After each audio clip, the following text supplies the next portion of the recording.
Buenas tardes, chicos. Buenas tardes, profe. ¿Cómo están? Bien, ¿y usted? Bien, gracias a Dios. ¿Todo bien? En teoría sí. Ok. Bueno, vamos a empezar la sesión el día de hoy, la sesión número 8. Yo les había dejado una investigación, ¿verdad? Les dije que con eso íbamos a empezar. ¿Se Sí, acuerdan? sobre 4 temas creo que eran, ya reviso. Ok, entonces, un voluntario. Profe, yo investigué sobre la acción de sobregatoria o indirecta y dice que es la presentación judicial de un acreedor que consigue sustituir a su deudor en sus propios créditos para así aumentar su patrimonio y pueda cobrar sus propias deudas. Sí. Investigué también como que un ejemplo de eso y dice que un acreedor, por ejemplo, Alexander vende su carro y se lo vende a Bayardo por un valor de $100. Entonces, él entrega el carro, pero Bayardo no paga el precio. Por lo tanto, tiene una deuda en este caso con Alexander. Sí. Entonces dice de que Bayardo le trabaja a pongámosle el nombre a Paulo. Entonces Paulo queda en pagarle a Bayardo la cantidad de $80. Entonces en este caso ya la deuda no es con este caso con Bayardo, sino que sería con Alexander, porque ya no le cobraría a Bayardo, sino que en este caso sería Pablo el que le quedó debiendo los $80. Entonces sería, ¿sí me entiende, verdad? Sí. Ok, entonces yo lo entendí así, que sería como en este caso cobrarle a la persona que le debe, en este caso al que esté endeudado. ¿Ya me entiende? Sí. A ver, veo que ya están la mayoría conectados. Estamos hablando acerca de la investigación que yo les mandé a hacer. ¿Hay alguien que quiera hacer un aporte respecto a esto?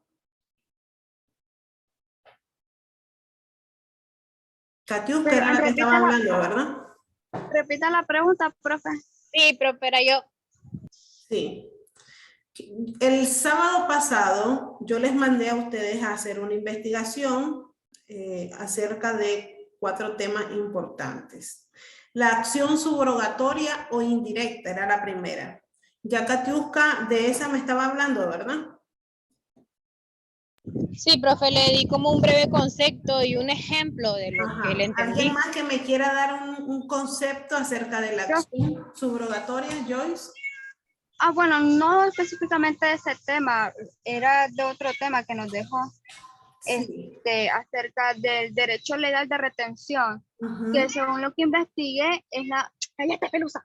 Es la facultad que tiene el poseedor de un bien ajeno de conservarlo en su poder hasta que le sean pagadas las cantidades que se le adeudan por la razón de la misma cosa.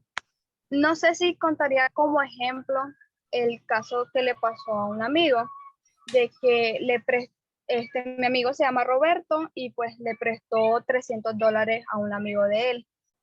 Y hicieron un contrato y todo.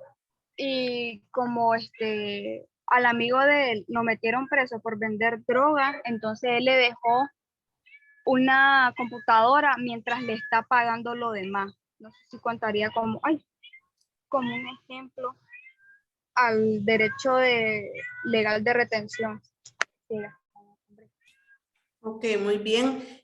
Otra persona que quiera hacer un aporte con respecto a la acción subrogatoria o indirecta o a la acción revocatoria o pauliana.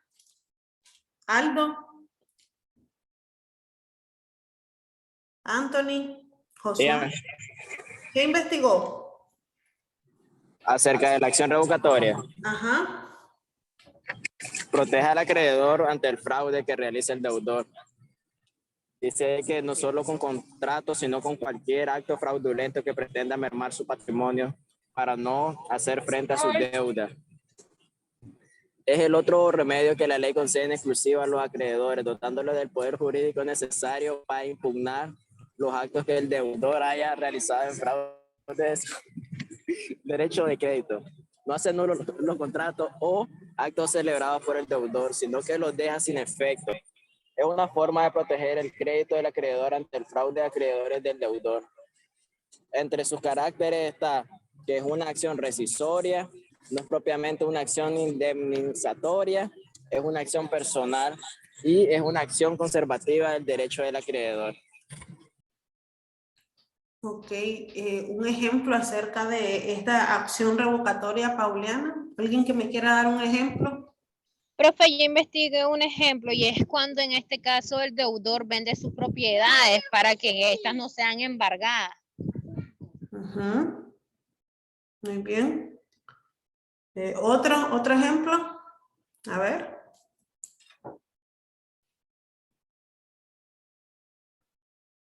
Yarince, ¿investigó algo? ¿Hizo la tarea? Sí, profe. Fíjese que lo había escrito, bueno, lo había así como investigado, lo que mandó pues, a investigar, pero el documento en sí no me está dando problemas, no me lo abre. Y eso fue hace como una semana, o sea, imagínense, y ahorita no me acuerdo del todo. Y ese problema me está dando hace como media hora, y ya como que toda mi investigación se fue. Pero creo que lo único bueno es que no tiene valor de puntaje, pero lo malo es que pues me estoy quedando en blanco, pues, porque no sabría cómo decirles, pues. Okay. Pero Jorlan. pues, solo eso. Ok, Yarince. Jorlan.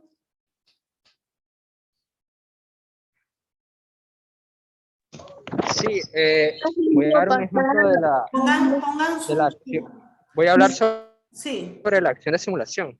Okay, La simulación es la declaración de un contenido de voluntad no real, emitida conscientemente o con concertadas las partes, para producir con fines de engaño la apariencia de un negocio jurídico, que no existe o es distinto a aquel que realmente se ha llevado a cabo. Okay. ¿Se les ocurre algún ejemplo acerca de la acción de simulación?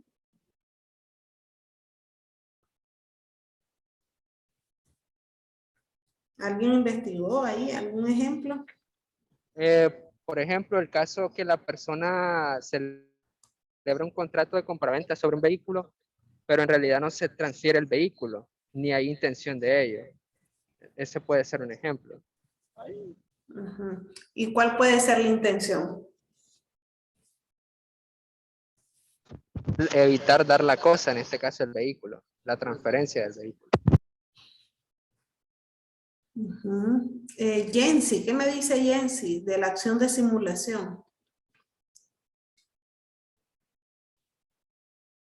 Katy. La verdad, profe, que no me pude conectar la otra semana, creo. El otro sábado no me pude conectar, pero estoy como asimilando todo lo que están diciendo. Sí. Katy.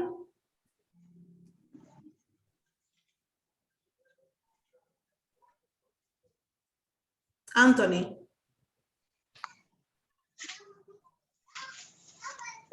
Sí, profe, yo le iba a hablar de la finalidad de la acción de la simulación. Sí, lo escucho.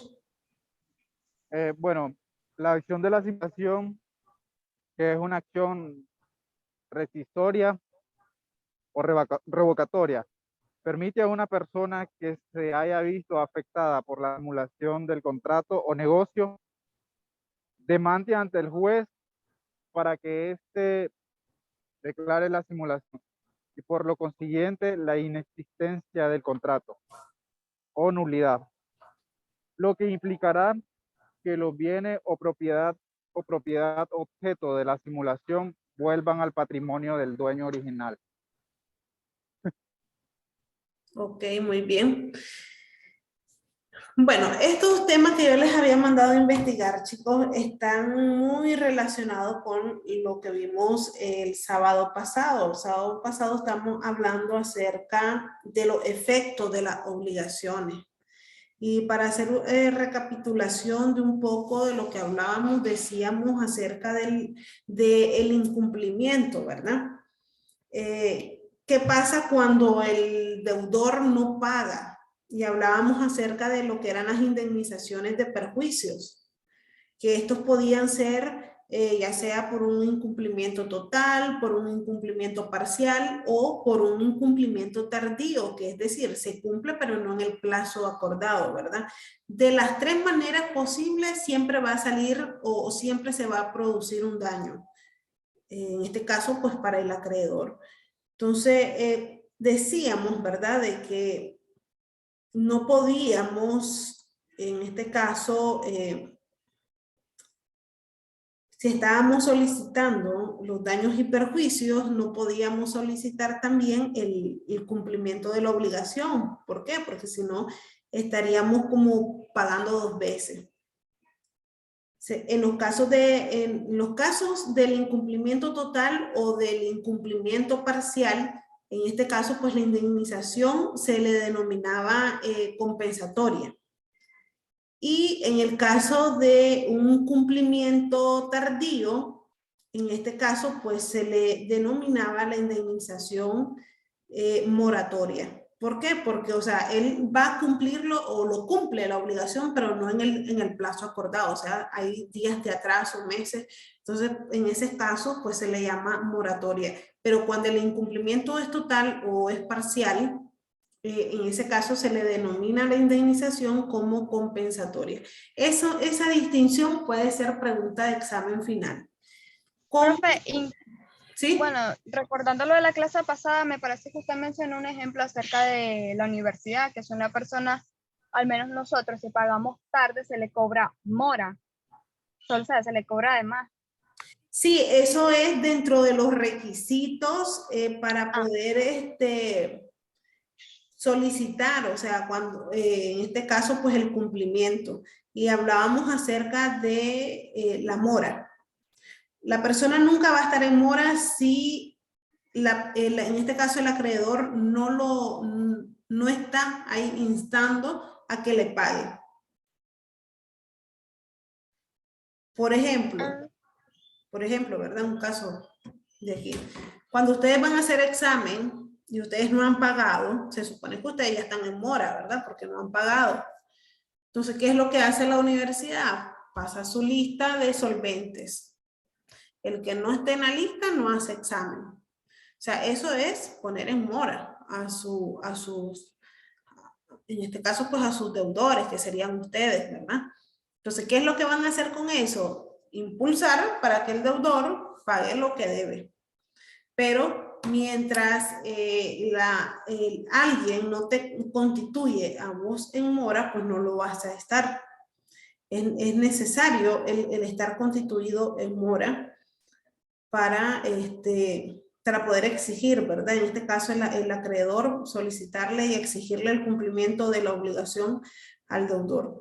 ¿Por qué? Porque dentro de los efectos que produce la mora, decíamos que esta obliga al deudor, en este caso, pues a pagar los daños y los perjuicios que en algún momento se hubieran ocasionado, ya sea por el incumplimiento, ya sea por la tardanza o por cualquier causa, ¿verdad? Y a la misma vez, pues responde el deudor en los casos, y hablábamos el sábado pasado del caso fortuito o de la fuerza mayor. Otra de las cosas, otros de los efectos que produce la mora es que interrumpe la prescripción. ¿Qué quiere decir esto? Si la deuda que yo tengo se prescribe a los 10 años y resulta de que ya tengo 10 años y yo nunca puse en mora a mi deudor, entonces opera lo que es la prescripción. ¿Qué es lo que puede alegar?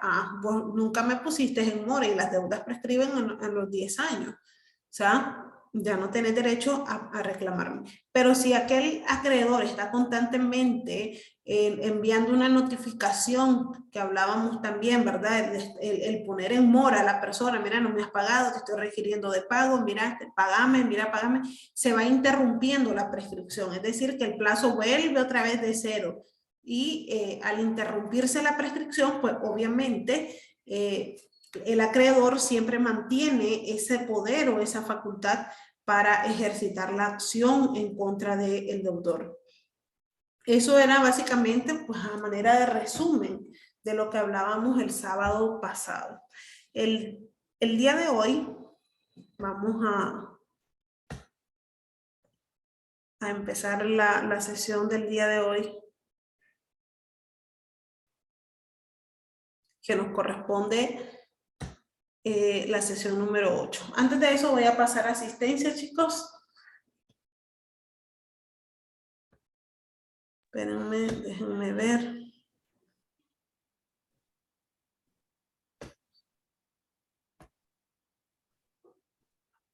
¿Pueden ver la presentación?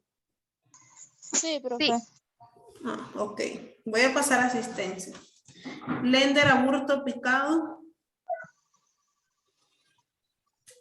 Presente. Aguilar Pichardo Aldo Ali. Presente. Yarince Barbeito. Presente, profe. ¿Lo dije bien? Sí, lo dije bien. Castillo Pérez Jensi. Presente, profe. Delgado Vázquez Josué Alberto.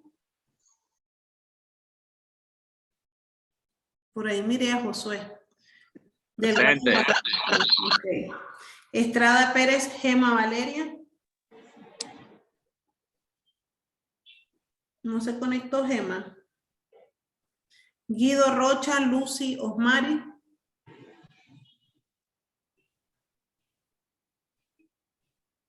Tampoco, no se conectó Lucy. Gutiérrez Mairena Yorlan Hernaldo. Presente. Enrique Salvador. Salvador. No se va a conectar hoy. Me mencionó que él ya había hablado con usted. No, conmigo no se justificó. Martínez Barrera Joyce. Presente. Murillo Cortés María Ángel de Jesús. Presente. María Ángel. El sábado pasado no se conectó. Rivas Carcache Carlos Emilio. Rivas. ¿No está ahí Carlos Emilio? No. Ok. Ruiz Ramírez Michelle Nicole. Urro Hernández Catiusca. Presente. Zavala Marín Giovanela. Zavala Marín. Ya van 2 sábados que no se conecta Giovanela. ¿Alguien sabe algo de ella? Vino a clase, profe, pero como va en bullo, creo que no se conecta por eso. Oh, ya. Ya Sí. van 2 veces, sí, ya va faltando. Y Katy de Los Ángeles López. Presente. Ok, chicas. Chicos. Bueno, vamos a empezar esta sesión número 8. Esto es parte de lo que les había dejado como investigación, la acción subrogatoria, la acción revocatoria, la acción de simulación, todo eso. El día de hoy vamos a hablar acerca de la transmisión de obligaciones. Óigase bien, transmisión de obligaciones. Ese es el tema del día de hoy. Para hablar de transmisión, pues primero tenemos que definirlo. Es decir, conceptualizarlo. ¿A qué nos referimos cuando decimos transmisión de las obligaciones? Dice que existe transmisión cuando la obligación pasa de una persona a otra, fíjese bien, cuando la obligación pasa de una persona a otra sin que se produzca novación y como consecuencia la extinción del vínculo obligatorio y el nacimiento de uno nuevo. Entonces, por eso les puse más abajito qué es novación. Quizás ustedes no hayan escuchado antes este término, porque dice que para que se pueda hablar de transmisión de obligación, algo muy importante es de que no se produzca la novación. Y cuando decimos novación es cuando se ha sustituido una obligación por otra nueva. Y en este caso, pues las partes van a ser las mismas, solo que, es decir, pues el mismo deudor, el mismo acreedor, pero el objeto es diferente. Por eso dice de que se habla de que hay transmisión siempre y cuando no se produzca una novación. O sea, básicamente, pues, que se sustituya la obligación como tal. Fíjense lo que dice el circulito que está ahí, que dice que es la novación. Dice que la novación es la modificación de una obligación, la cual se sustituye por otra posterior. Entonces, ¿por qué se dice que en la transmisión no puede haber novación? Porque básicamente entonces no estarías transmitiendo el objeto de la obligación. ¿Por qué? Porque al hacer la novación se modifica este. Por eso ese es uno de los requisitos para poder definir a la transmisión.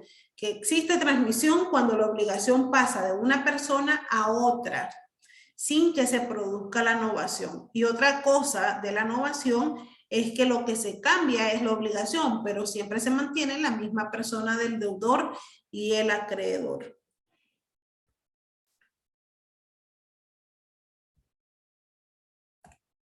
Bien, fíjense que, no sé si pueden ver muy bien, esta se la voy a leer. Este es otro concepto de lo que es la transmisión de las obligaciones. Dice, es un fenómeno jurídico que se presenta cuando tiene lugar una sustitución en la persona, ya sea del acreedor o del deudor, siempre que la causa de ese fenómeno se relacionen con la persona del sujeto que ha quedado sustituido. Estamos hablando aquí de transmisión, o sea, cuando tiene lugar una sustitución en la persona del acreedor. Es decir, yo ahorita soy la acreedora, ¿verdad? De un crédito. Vamos a ponerle un crédito X. Pero resulta de que yo voy a cederle ese crédito a otra persona que se va a hacer cargo de esa deuda. Entonces yo dejo de ser la deudora y ahora pasa Katiuska, por ejemplo, a ser la nueva deudora por medio de esa transmisión de obligaciones que hicimos. Si se fijan, no se modifica la obligación siempre va a ser la misma. La que va a cambiar va a ser la persona deudora, que antes era yo y ahora es Katiuska. Su relación obligatoria dice, para el deudor, el deber de cumplirle al acreedor la prestación que se deriva de aquella. Entonces se crea un débito para el deudor. Para el acreedor, el derecho a que el deudor le cumpla la prestación que se deriva de ella. Entonces se dice que el acreedor tiene un crédito en contra del deudor, en este caso un derecho de crédito. Eso es básicamente la relación obligatoria. Fíjense bien en esta partecita de aquí, quiero que pongan atención a estos términos, que también va a ser pregunta de examen. Oiga bien, la transmisión puede ser a título universal o a título singular. Puede ser por causa de muerte o por acto entre vivos. Y aquí es donde quiero que pongan atención. En la doctrina dice, se usa el vocablo transmisión para referirse al traspaso por causa de muerte y transferencia para referirse al traspaso por acto de vivos. Entonces, cuando ustedes escuchen la palabra transmisión, hay una transmisión de obligaciones, es porque es por causa de muerte, es decir, que ahí hay alguien que ya falleció. Transmisión es sinónimo a causa de muerte. Transferencia es un traspaso por actos entre vivos. Aquí quiere decir que aquí nadie ha muerto, ha ocurrido una transferencia, es decir, hubo una cesión, hubo una transferencia de obligaciones. Sí, o sea, de hecho, pues un contrato, ¿verdad? Pero se hizo entre vivos, personas entre vivos. Cuando se trabaja o se está tratando con personas, obviamente vivas, se denomina transferencia. Ya por causa de muerte, entonces sí estamos hablando de transmisión. Son esos dos palabritas que pueden a veces pues equivocarse o enredarse, ¿verdad? Pero quiero que conozcan lo que significan, ¿verdad? Los vocablos entre cada uno de ellos. Y aquí es parte de lo que les estaba hablando, las clases de transmisiones. Dice que por actos entre vivos. Dice, es el modo más común y frecuente de transmisión, ya que abarca todos los casos en que una persona adquiere un bien o un derecho mediante un acto jurídico válido. Lo que pasa es que la doctrina a veces le ponen transmisiones y los enreda, ¿no? Por actos entre vivos y por actos mortis causa, o sea, le llaman transmisiones a todo. Pero realmente el vocablo que se utiliza en cuanto a la transmisión, sería eso, transmisión por causa de muerte, transferencia por traspaso entre personas vivas. Bien, pero también decíamos en esta partecita de aquí que la transmisión puede ser a título universal o a título singular. ¿A qué nos estamos refiriendo con título universal? Sé que el título es universal cuando por él se transmite una universalidad de derechos. Nuestro Código Civil reconoce la transmisión a título universal por causa de muerte, es decir, la herencia. ¿A qué me estoy refiriendo con esto? ¿A alguien se le ocurre algo al leer ese parrafito?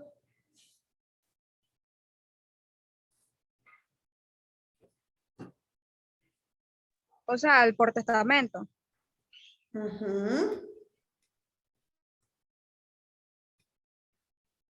¿Alguien alguna vez ha leído algún testamento?